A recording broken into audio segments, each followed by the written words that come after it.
Assalamualaikum warahmatullahi wabarakatuh. Salam sejahtera untuk kita semua. Shalom. Perkenalkan, nama saya Farida SPD. Saya guru mata pelajaran Bahasa Indonesia yang sekarang mengajar di SMA Negeri 1 Tamiang Layang, Kabupaten Barito Timur, Provinsi Kalimantan Tengah. Adapun tujuan pembuatan video ini sebagai pengimbasan kegiatan BIMTEK seri asesmen kompetensi minimum atau yang disingkat dengan AKM.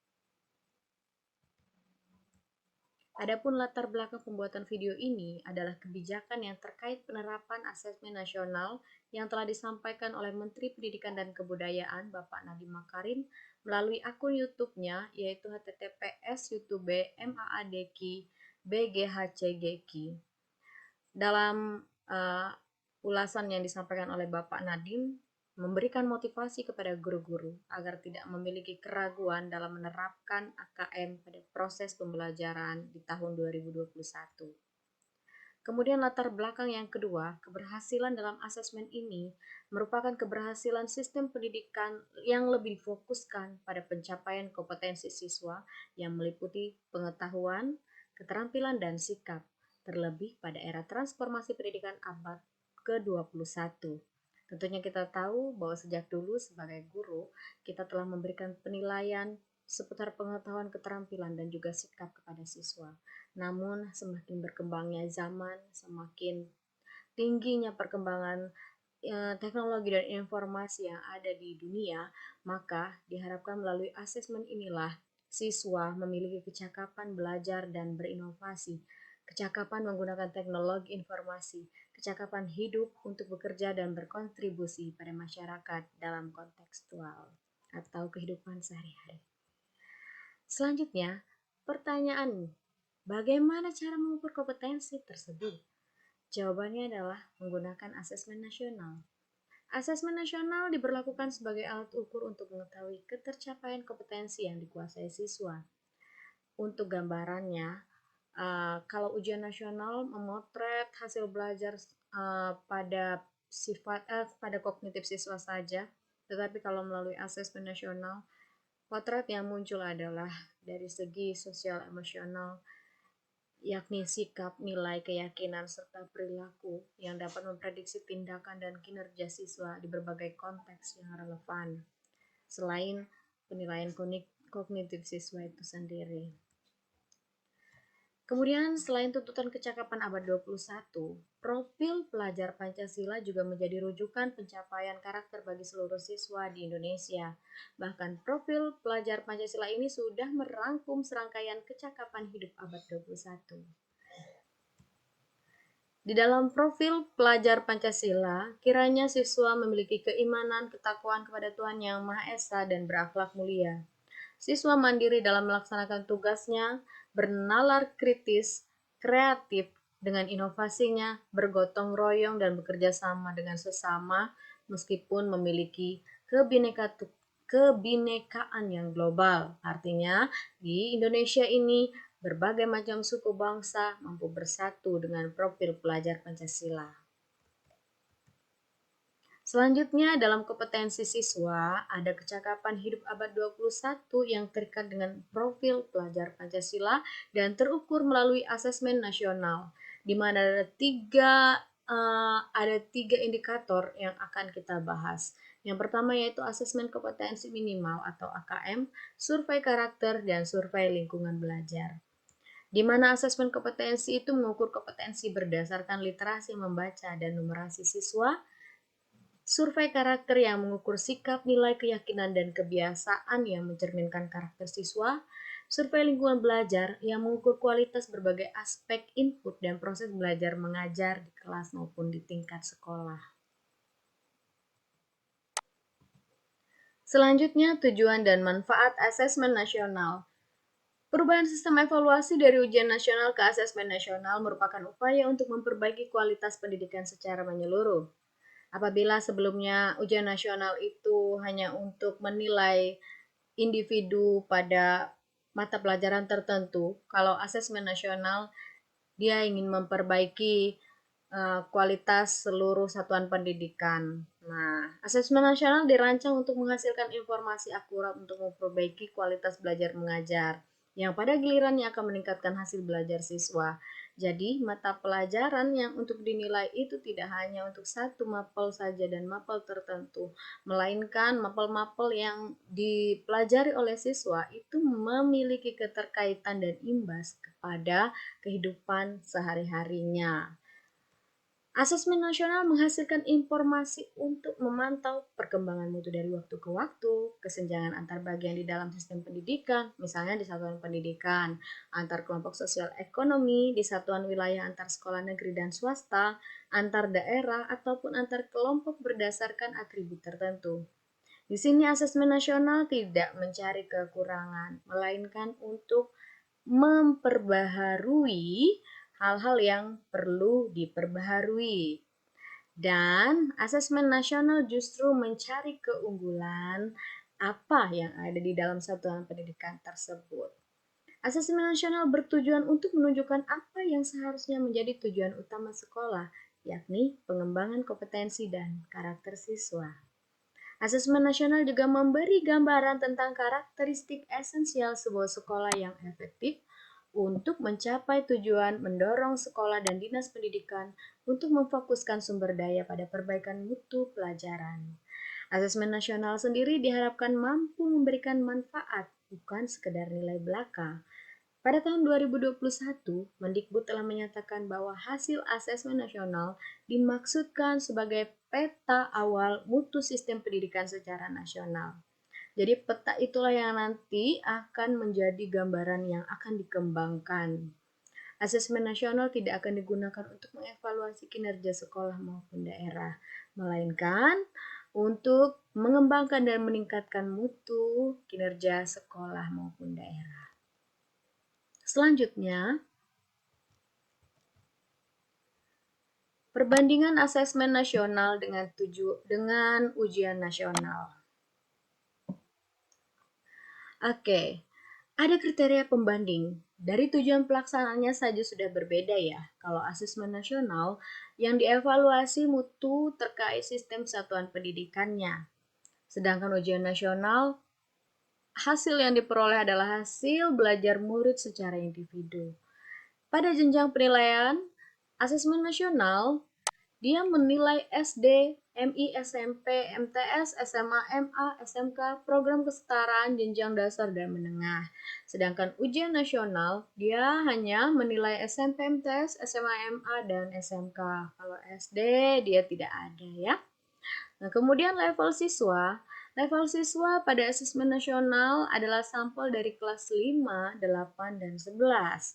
Kalau ujian nasional itu tingkat akhir pada tiap jenjang. Nah, sekarang yang jadi pertanyaan, apabila dia dinilai pada tingkat akhir pada tiap jenjang, maka kapan ada perbaikan? Nah, itu yang menjadi pertanyaannya.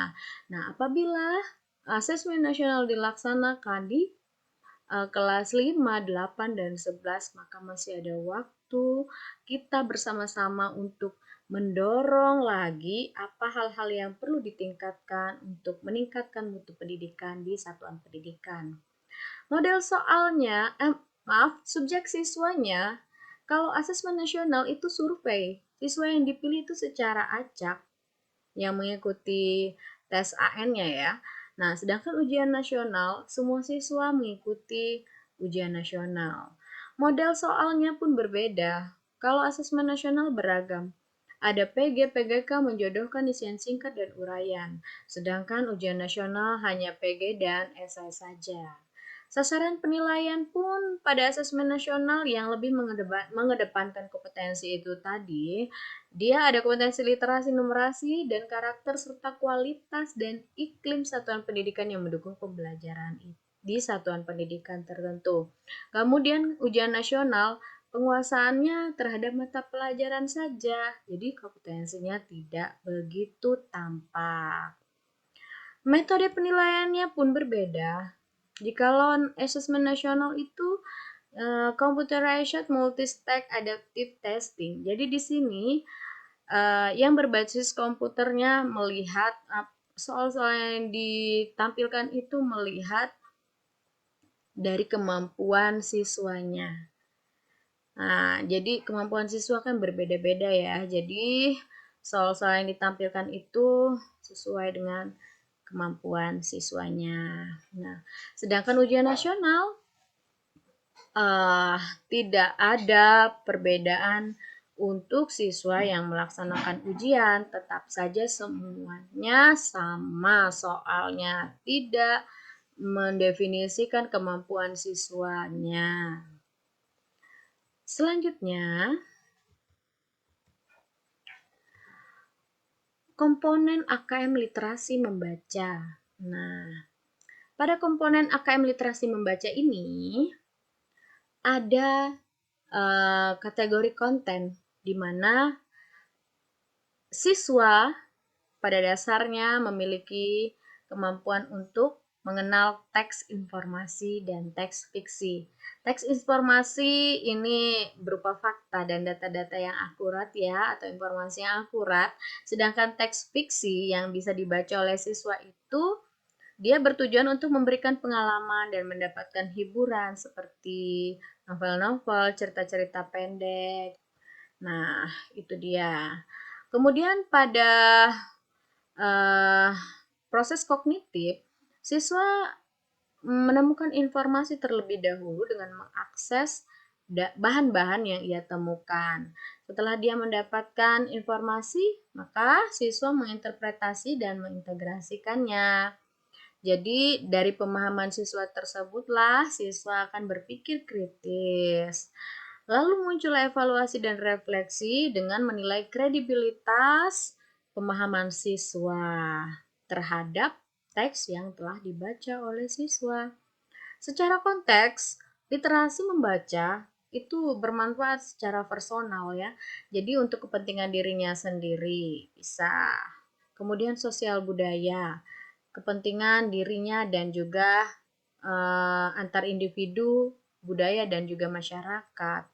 Nah, secara saintifik di mana siswa bernalar dan juga berpikir kritis, konteksnya siswa mengkaitkan dengan fakta ilmiah. Jadi disinilah siswa mampu berpikir kritis sesuai dengan harapan kita pada perkembangan abad ke-21 ini. Selanjutnya, bagaimana bentuk soal menggunakan asesmen kompetensi minimum literasi pada mapel bahasa Indonesia? Mari kita perhatikan. Ada dua teks. Teks 1 ada gambar pepaya dan teks 2 ada gambar sirsak. Di kedua gambar ini ada wacana. Nah, pertanyaannya, kalimat pertama yang digunakan dalam kedua teks di atas memiliki perbedaan. Perbedaannya adalah siswa diminta untuk membaca kedua teks ini kan. Ketika dia membaca, yang bahan yang dia dapatkan tentunya adalah kalimat yang memiliki perbedaan. Dari kalimat pertama, buah pepaya berbentuk oval, berkulit halus, dan berwarna jingga kehijauan sudah jelas merupakan gambaran atau deskripsi sebuah objek, yaitu berupa objek buah pepaya. Sedangkan pada teks kedua, sirsak adalah salah satu buah ajaib yang banyak dimanfaatkan untuk menyembuhkan kanker. Nah, ini sudah jelas adalah definisi karena merupakan sebuah pengertian dari buah sirsak itu tadi.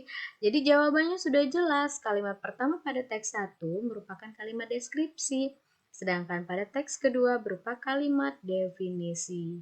Nah, apa hubungannya dengan literasi pada asesmen nasional ini? Nah, tentunya siswa mendapatkan manfaat ketika dia membaca teks tersebut. Nah, setelah membaca teks 1, siswa akan mengetahui, oh ternyata pepaya itu memiliki kandungan vitamin C dan karotin yang dalam pepaya dapat mencegah dan menyembuhkan berbagai jenis penyakit kanker. Begitu pula dengan buah sirsak, itu adalah kebermanfaatan buah-buahan yang bisa dikelola oleh siswa. Nah, kalau orang kreatif ya, dia akan berpikir, oh ini teksnya ternyata ada manfaatnya loh buah sirsak. Artinya buah sirsak bisa dijadikan jus dan dijual. Sehingga Muncullah berpikir kreatif, kreatif dan kritis siswa untuk melaksanakan kegiatan kewirausahaan. Wah, ternyata jelas sekali ya fungsinya untuk kehidupan sehari-hari atau konteks yang relevan. Selanjutnya, komponen AKM numerasi. Nah, numerasi merupakan suatu kompetensi yang mencakup pengetahuan, keterampilan, perilaku, dan disposisi yang dibutuhkan siswa untuk menggunakan matematika dalam cakupan dan situasi yang lebih luas. Wow, saya selaku guru bahasa Indonesia pun yang akan menyentuh matematika dalam pembelajaran bahasa Indonesia. Bagaimana modelnya? Oke, kita lanjutkan lagi. Numerasi menuntut siswa untuk mengenali dan memahami peran matematika di dunia, memiliki disposisi dan kapasitas untuk menggunakan pengetahuan dan keterampilan matematika untuk memecahkan masalah dalam kehidupan nyata. Wow, ternyata numerasi dalam kehidupan kita perlu adanya. Kalau saya lebih sering juga ya menghitung uang dalam kehidupan sehari-hari, pengeluaran pemasukan rumah tangga, itu juga bisa dijadikan wacana numerasi loh. Nah, selanjutnya komponen AKM numerasi itu samakah dengan literasi? Wah, ternyata sama, ada 3 struktur ya. Nah, yang pertama konten, namun isinya berbeda.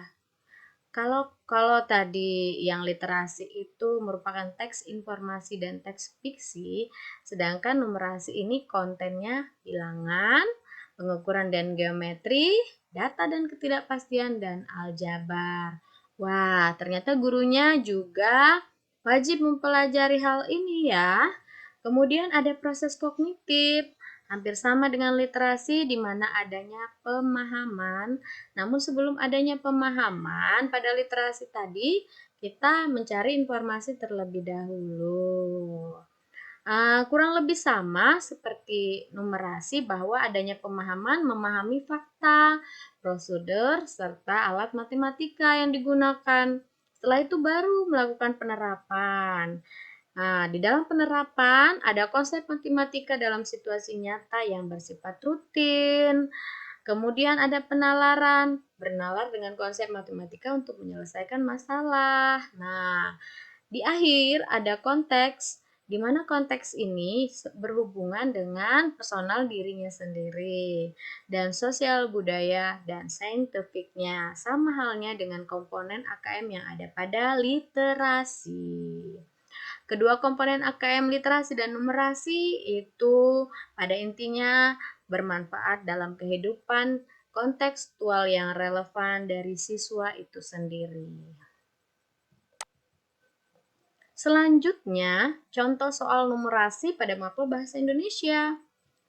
Di sini ada diagram batang besaran subsidi listrik 8 tahun terakhir dan ada 2 penerima terbesar subsidi listrik tahun 2018. Yang 450 volt itu lebih besar dari 900 volt. Nah, ini kita membaca tanpa adanya deskripsi ya. Biasanya diagram batang seperti ini tampil dan deskripsinya hanya sedikit. Jadi deskripsinya hanya sedikit itu tampak misalkan seperti ini ya. Pada tahun 2018, subsidi pengguna listrik mengalami kenaikan dan sebagian besar dialokasikan untuk pengguna 450 volt dibandingkan dengan pengguna 900 volt. Pertanyaannya, apakah hal itu menjadi indikator bahwa penduduk kelas menengah ke bawah, ya, di Indonesia itu mengalami kenaikan? Nah, jelaskan alasanmu. Kalau kita memerhatikan dari diagram batang tersebut, kenaikan 450 volt itu melonjak drastis sampai tahun 2018 dibandingkan dengan yang 900 volt. Nah, jawabannya benar. Oh, ternyata benar loh bahwa penduduk kelas menengah ke bawah di Indonesia itu mengalami kenaikan. Disebabkan karena pengguna listrik yang 450 volt itu sebagian besar adalah kelas menengah ke bawah. Maka dideskripsikan pengguna listrik 450 volt itu meningkat. Nah, itulah tadi bagaimana cara membaca contoh soal numerasi pada mapel bahasa Indonesia. Di dalam teks numerasi, soal numerasi ini tentunya bersifat kuantitatif atau angka-angka.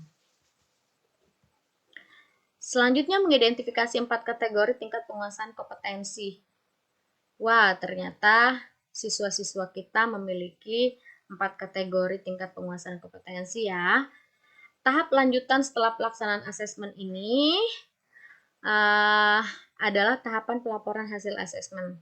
Sesuai dengan tujuannya, asesmen kompetensi minimum dirancang untuk memberikan informasi mengenai tingkat kompetensi dasar siswa, berupa kompetensi, literasi, membaca, dan numerasi.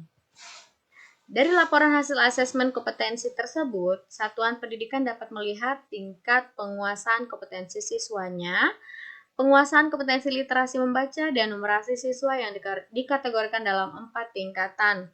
Untuk lebih memahami penjelasannya, maka Anda dapat membaca infografik berikut ini ya. Nah, ini dia adalah hasil AKM dilaporkan dalam 4 kelompok yang menggambarkan tingkat kompetensi yang berbeda.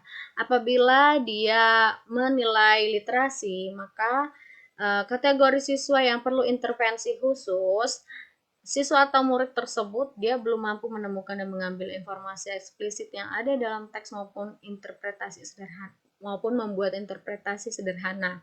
Sehingga selaku guru itu memerlukan adanya bahan atau model seperti video atau audiovisual agar siswa yang memerlukan intervensi khusus ini mampu memahami. Setelah itu siswa yang masuk kategori kompetensi dasar, berarti dia mampu menemukan dan mengambil informasi eksplisit yang ada dalam teks, ya, teks literasi tadi dan membuat interpretasi sederhana. Setelah itu pada kompetensi cakap, artinya siswa atau murid itu mampu membuat interpretasinya dari informasi yang ada dan mampu membuat simpulan. Siswa dalam kompetensi mahir, artinya siswanya mampu mengintegrasikan informasi pada lintas teks ya. Jadi berbagai macam bahan dalam teks itu dia mampu mengevaluasinya dari segi isi dan kualitas, cara penulisan suatu teks, dan bersikap reflektif terhadap isi teks. Siswanya mampu berpikir kritis dalam hal mahir ini. Nah, selanjutnya bagaimana numerasi? Wah, kalau numerasi ini sama juga sebenarnya. Dia juga memiliki 4 kompetensi, yaitu perlu intervensi khusus, di mana siswa atau murid dia hanya memiliki pengetahuan matematika yang terbatas. Jadi murid menunjukkan penguasaan konsep yang parsial dan keterampilan kompetensi yang terbatas.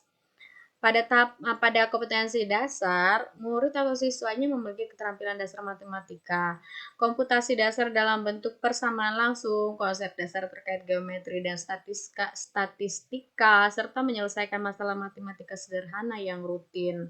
Dalam kompetensi cakap, artinya siswa atau murid itu mampu mengaplikasikan pengetahuan matematika yang dimilikinya dalam konteks yang lebih beragam. Nah, pada kompetensi mahir, artinya siswa atau murid itu mampu bernalar, berpikir kritis untuk menyelesaikan masalah kompleks, serta non-rutin berdasarkan konsep matematika yang dimilikinya. Artinya, dalam kompetensi melewati AKM, literasi, dan numerasi ini, siswa akan pada akhirnya mahir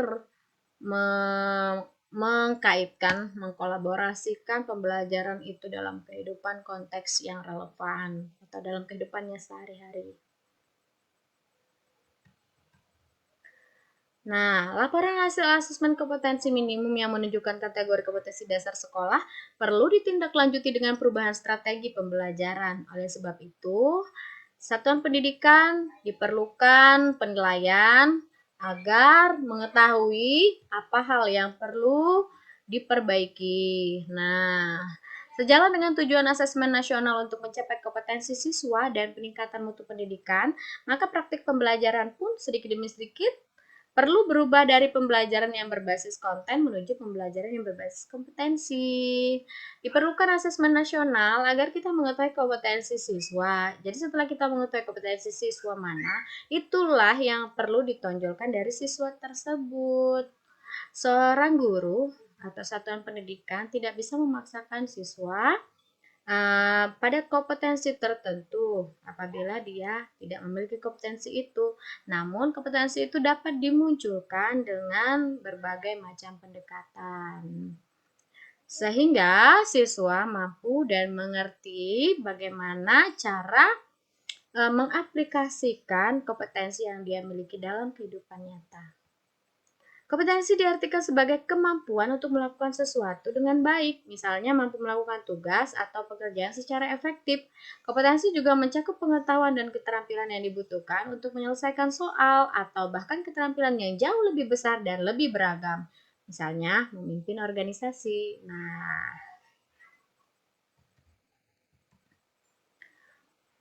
pembelajaran berbasis kompetensi atau pembelajaran berbasis konten. Nah, ini adalah suatu perbedaan di antara kedua hal ini. Apabila asesmen nasional, kompetensinya itu berpusat pada kebutuhan. Sedangkan yang berbasis konten itu berpusat pada materi pembelajaran.